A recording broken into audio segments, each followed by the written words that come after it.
Emily has just been working the last few months on a remake of The Dresser, working with Sir Anthony Hopkins and Sir Ian McKellen. So it's a real delight, Emily, to have you here with us.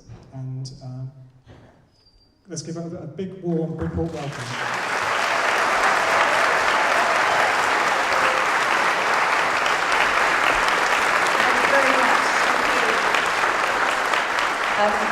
I'm so glad to have finally made it. My dad lives in Bridport, and I've been promising to do this for a very long time, and I'm finally here, and it feels really good. And I absolutely adore Bridport, and it's one of my favourite places, so this is really, really a thrill. I'm under strict instructions not to be embarrassing. My children are here, so if I'm getting embarrassing, just let me know. The film you're going to see this evening, I am in it for about a minute and a half. But it was one of those things that comes along, and the director is a man called James Marsh. He made a film called Man on Wire. I don't know if anybody saw that, which was the most beautiful, incredible, extraordinary spectacle. And I just thought, well, and I love Eddie Redmayne, and I've worked with Felicity Jones before, I played her mother before, so I thought, well, I'll just turn up and do it and be part of it. And it was a great thing to be part of. I read this, I know this festival is all about book adaptations, and I read the book, and I thought, this is going to be quite tricky, because the book is written by Stephen Hawking's first wife, Jane, who's obviously an incredible lady, but it's very heavily weighted from her point of view, obviously, because she wrote it and it's about her life. And the thing that most audiences are interested in is Stephen Hawking, clearly, because he's the great genius. And it was so beautiful to watch Eddie building this role. And it's very, very hard to play somebody who's real and who's still alive and who's very, very famous, because everybody is going to be judging you on your, every little move, everything you do is going to be judged against the real person. I've done that a few times, and it really is completely terrifying. I remember my husband saying to me once, I said, how on earth am I going to, this was with Jacqueline du Pré, and I was saying, how on earth am I going to do this? I was learning to play the cello. And he looked at me and he said, fear of universal scorn. Which is actually, when you're an actor, really is a lot of why you get up in the morning and do it to the best of your ability, because you can't get away with anything. You can't turn up and do a sloppy job, because it's, particularly on film, it's there forever, and you would regret it always. But playing a part like Stephen Hawking, Eddie had a movement teacher who helped him. I think he met a lot of people with the condition that Stephen Hawking has, which has completely escaped my slightly feverish brain. Yes, motor neuron. And they studied the movement of those people and talked to them, a lot of them, and psychologically what their experiences were. But he also had a very brilliant makeup artist who helped him just subtly transform his face. I think they used false teeth, maybe, and bits of makeup and aging. And it really is amazing when you watch him. They did all those things, but he has somehow got inside that man, and he's sort of sitting inside him, looking out, unable to speak, unable to express himself, but so present. And it really is beautiful to see. I was very proud to be part of this. I've done a lot of literary adaptations, and some of them work really well and some of them don't. And quite often a bad book makes a good film, and a great book makes a bad film. I'm going to mention no names.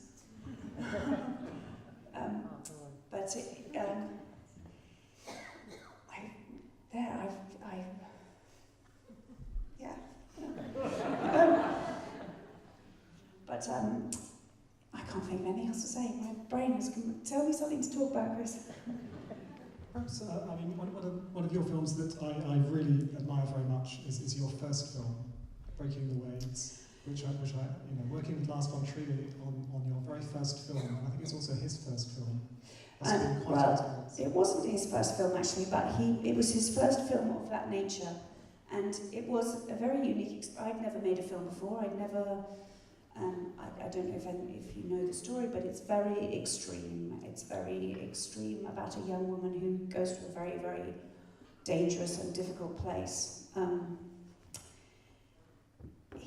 He had made a lot of films before that were very, very controlled. He made a film called Europa before Breaking the Waves, where he said, I will give a bottle of whiskey to anybody who can find something in the film that's not on the storyboard. It was so controlled that every single frame had everything absolutely planned out to the last minute, and it's actually quite a boring movie. And then when he made Breaking the Waves, he just decided to throw everything away that he had learned, had espoused, had done. And when I first met him, he said, I've just left my wife and my 6-month-old baby, and I've fallen in love for the first time in my life. And this was literally, we'd walked in and sat down to lunch in the canteen. No small talk then. And it's a story he tells. He's now married to this woman. She was at his kid's nursery, and he every day went in and one day said, I need to talk to you about something, and she thought it was, potty training or something, and he said, I've fallen in love with you, and I want you to leave your husband and come live with me, and the rest is history. I mean, I tell that story just because he was in such a place of jumping off an emotional cliff in his life, in the most bizarre, Scandinavian, fantastic kind of a way. And I was part of that. I didn't really know what was going on because I didn't know, I'd never made a film before. But sort of in hindsight, I can see that he really was on a ride of discovery, and it was an amazing thing to be part of. I see there are some young people in the audience who I'm sure would be interested to hear about Steven Spielberg and Warhorse and yes. that sort of big Hollywood type experience. Yes, that's a great day when your agent calls and says Steven Spielberg wants to meet you. And I went and had tea with him at Claridge's in London, which was frightfully posh. And he said he wanted me to be in the film, which was, that feels like I don't know, it's like, just a real nice pat on the back, I guess. But that was an amazing film to make, just because of the logistics of it. There were 14 horses who played the horse Joey. And the trainers who did make those things happen are extraordinary. I remember arriving on set one morning and Steven Spielberg was yelling, the horse isn't hitting his mark. Because these horses are trained to do things so precisely and so specifically, and turn their heads in ways that are expressive and emotional, and it's really beautiful to watch. I happen to think the film wasn't necessarily as successful as it might have been. I shouldn't say that. If we're going to work again. But it was a lot of fun to do. It really was. Maybe just one final question, if I may. Another film I really admire is Gosford Park, which is the Robert Altman movie. And Robert Altman has a very particular way of working. Perhaps you could tell us a little about that. Are you all Downton Abbey fans? Well, before there was Downton Abbey, there was Gosford Park, written obviously by Julian, who I know is local, and but directed by Robert Altman, who was the most amazing human being. He was the guy who said making a movie is like building a sandcastle. You build a sandcastle on the beach and you sit back in a chair and you have a beer and you watch the tide take it away. And that really was him. He had a very zen attitude to the whole thing. On set he used to say, if there was a problem, just wake me up when it's fixed. And I remember the first couple of weeks on Monday morning he came in and he was 78 at this time, he could barely move, he'd be like this.